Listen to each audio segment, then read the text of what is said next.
5 of the fantasy football season, and here's a few tight ends I would start this week. The first guy is Mike Gesicki of the Miami Dolphins. So far since Jacoby Brissett came into the starting lineup here, Mike Gesicki, he's putting up numbers like he did last season when Ryan Fitzpatrick was the starting quarterback for this Dolphin team early in the year before they made the switch to Tua Tagovailoa. So right here, the last two ball games were set in the lineup. Week 3 at the Vegas Raiders, 10 catches, 86 yards on 12 targets. And week 4 here versus the Indianapolis Colts, he had 5 catches, 57 yards, and a touchdown on 6 targets. And here in week 5, it's going to be a ball game where the Dolphins are going to be down early and often in this one, in my opinion, at the Tampa Bay Buccaneers. So right here, it means more throwing for Miami and more plays and targets Mike Gesicki's way. And right here, the Tampa Bay Buccaneers give up the third most fantasy points to tight ends this season. So right here, as long as Brissett's in the lineup, I think Mike Gesicki is a top 10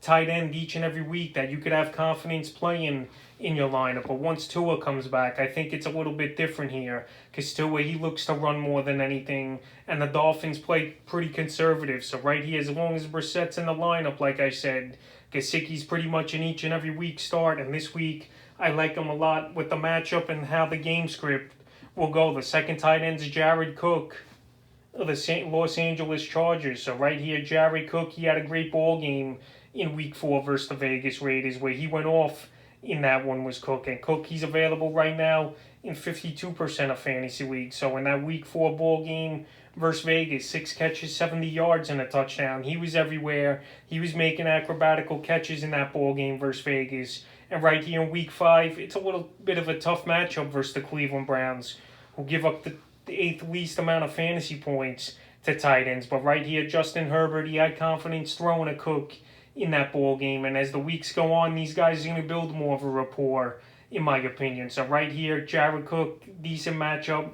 A lot of defenses, they're going to roll coverage to Keenan Allen, obviously Mike Williams, and even Austin Eckler out of the backfield. So right here, Cook's got that one-on-one coverage, and he's definitely a big first down and red zone target as well. And I like him as a start this week. The next tight end I like this week as a starter is Dalton Schultz of the Dallas Cowboys. So Schultz here, one of Dak Prescott's favorite last season before he went down with the injury. And so far this year, they haven't missed a beat together, Schultz and Dak Prescott. People thought Blake Jarwin was going to be the breakout tight end this year on the Dallas Cowboys. And yes, he did score a touchdown in last week's ball game versus the Carolina Panthers. But Dalton Schultz, he's been a target machine for Dak Prescott, and he's really putting up some big games, including the last 2 weeks. Week 3 versus Philly, 6 catches, 80 yards, 2 touchdowns. In week 4 versus the Panthers, 6 catches, 58 yards, and a touchdown. And week 5, he's got a great matchup versus the New York Giants. They give up the 5th most fantasy points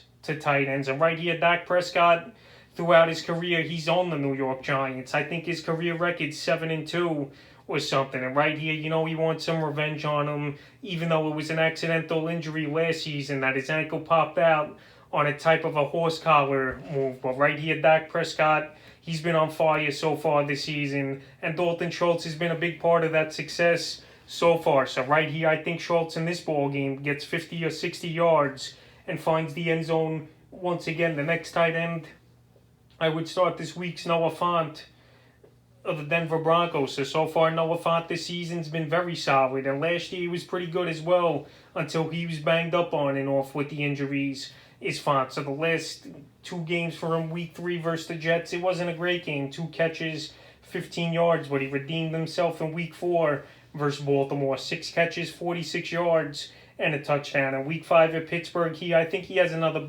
pretty decent game. And with Drew Lock starting, he's going to have to use Noah Fant, in my opinion, as a security blanket and a guy on key downs and in the red zone that he could trust and get the ball to. Because right here, Drew Lock, he's an erratic, inconsistent quarterback.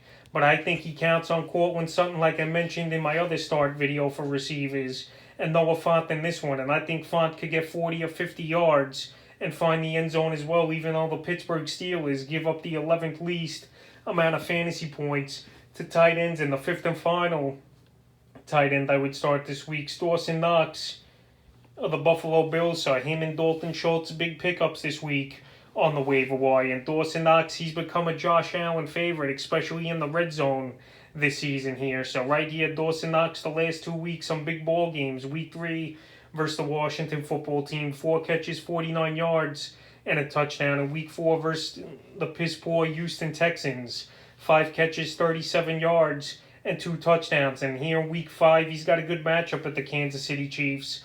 On Sunday Night Football primetime, the Chiefs give up the 4th most fantasy points to tight ends. And we know the Buffalo Bills, their throw-first team. Josh Allen, he spreads the ball out to everyone. But right now, Dawson Knox is quickly becoming a favorite this season, in my opinion, for Josh Allen. And I think Dawson Knox finds the end zone for the 3rd game in a row in this one with 30 or 40 yards. So that's a few tight ends I would start here for Week 5 of the fantasy football season.